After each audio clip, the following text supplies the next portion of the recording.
Everyone.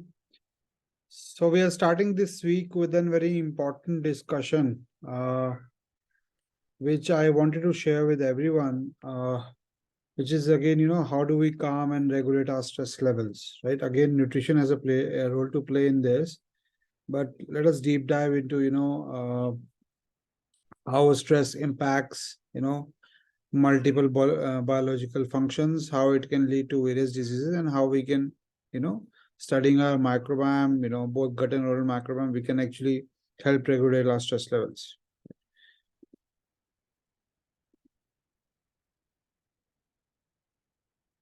So, we know almost one-fourth of an Indian adult population is suffering from stress, and almost three-fourths of the population which have stress also so the stress impact their mental health, right? And anxiety and depression has become common, right? So again, stress is linked to a number of diseases such as diabetes, obesity, cardiovascular diseases, Alzheimer's, Parkinsons, and we must be wondering how does stress cause all these diseases, right? So causes this, you are in a forest, you're being attacked by a tiger. So essentially, you will do, right? So it's a fight and flight response. You'll obviously run away, right? And that's how your body will react. It doesn't matter whether your digestive system is working or not, your immune system is working or not. You just need to run from there. Right? It's the same thing when you have an stress, which can be physiological stress, financial stress, or relationship stress, or even stress caused by wrong dietary choices, right? Uh, so your brain actually releases cortisol, right? And then or it elevates your norepinephrine production levels, right? Which is again a fight and flight response, right? So essentially, it tells your gut and that something is wrong, and your digestive system stops working. Similarly, because your immune cells are actually uh, 70% immune cells lie on gut lining. So essentially, it also impacts your immune system functioning, and you will start having a lot of diseases and inflammation, and bloating, constipation, digestive issues, right? And again, we know a lot of these autoimmune disorders are linked to immune mediation, right? So if immune system doesn't work or it stops working, right? So or probably it's overactive, right? So it does impact various disease processes, right? Similarly, when there's cortisol release, it makes your body believe that you're being attacked, and it starts storing a lot of the energy which you are eating, and that's leads to fat storage, and that's again initial point of insulin resistance. That is how we can develop obesity and diabetes, right? So that's a basic mechanism of how a stress can impact multiple biological processes, right? So let's talk of the role of microbiome, right? So these tiny little bugs living on inside our body, specifically in our gut, in our mouth, right? So digestive system actually begins at the top of the tube, that is at the mouth, right? Then the interaction between the microbes living there and the molecular ingredients in the food, right? Uh, does impact brain function. So if it is if you are eating right nutrients, right, it feeds the right nutrients to it gives the right nutrients to the bugs living in the mouth. It prevents the toxins and microbes even moving out of your mouth to other parts such as brain, and it regulates your brain function, right? Similarly, we all know, gut and brain are connected to each other through vagus nerve, right? And there's a lot of interaction going on between gut and brain, right? So vagus nerve is actually called a superhighway. So there's a lot of chemicals flowing to and fro, right? So for instance, uh, gut tells brain when to eat, when to consider it full. So probably you don't need to eat, right? And brain tells gut when to start the digestion process. Similarly, there are a lot of neurotransmitters which are produced in the gut, which is travels from transit from gut to brain, right? Through this vagus nerve, right? So essentially, gut, via its various metabolite production and chemical signaling, it impacts your brain functions. That even impacts, uh, overexpression of HPA axis, cortisol, and a lot of these steroid hormones, which impacts our stress levels, our anxiety and depression levels. right? So sometimes if there's a leaky gut, or these these bacteria from the gut can move to brain and start doing inflammation there, so that can trigger a lot of diseases such as stress, and it can trigger stress and depression level, anxiety, and even this is one of the reasons for having developing Alzheimer's and Parkinson's as well, right? So let us discuss, how do we regulate them, how do we regulate our stress levels, right?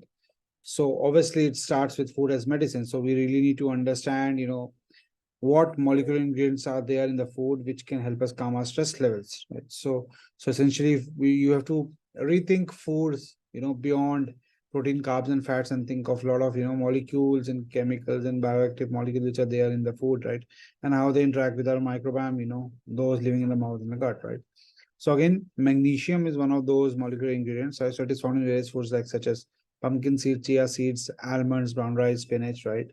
And so magnesium is said to regulate our stress level, overcome oxidative stress, and it is required in more than 600 enzymatic reactions, and it also plays a key role in raising our GABA, GABA, which is again required for stress responses, right? So we at Gene Freakletics, we look at function of certain gut microbes such as lactobacillus paracasi, which actually is responsible for metabolizing these foods and convert and synthesizing magnesium in them, so that magnesium is available to our cells, to our body, right? uh, Again, we look at the magnesium absorption rate, we look at your GABA production, right? We look at a complete brain and cognitive health score to determine the what exact amount of magnesium and what source of magnesium your body needs right now, right? For instance, if spinach is one of those foods which has magnesium, but if your oxalate metabolism is suboptimal, so probably spinach may not be the right thing to be recommended. So we may recommend you peanuts, oats, or brown rice, or pumpkin seeds, right? Again, but magnesium is really, really helpful in regulating stress levels, even improving our insulin sensitivity, right? Now another one is Rhodiola rosea. Again, it's an food extract. It is also called as Arctic root, or golden root, right? It is an adaptogen which helps in overcoming stress and fatigue. It also have a lot of therapeutic effects in number of neurodegenerative disorders such as Alzheimer's and Parkinson's, and even diabetes and cardiovascular diseases, right?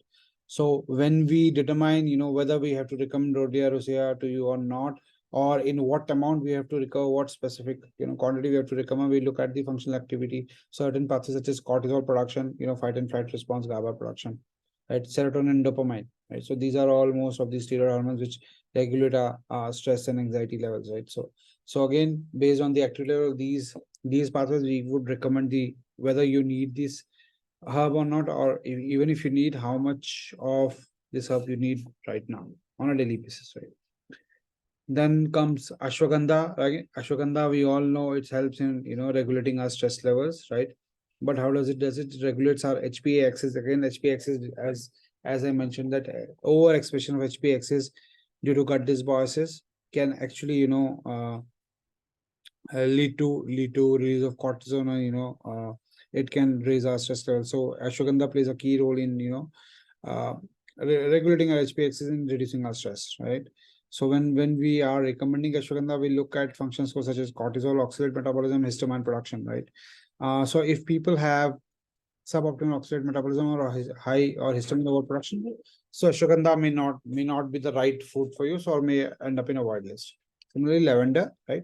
So again, we have a lot of these. So it can be lavender, flower extract, or it can be lavender tea, right? So it helps in reducing the stress by regulating our fight and flight response, right? So when we are recommending lavender, we look at the functional activities such as cortisol, fight and flight response, GABA production, serotonin, LPS production, right? So to determine whether your body really needs lavender or not, right?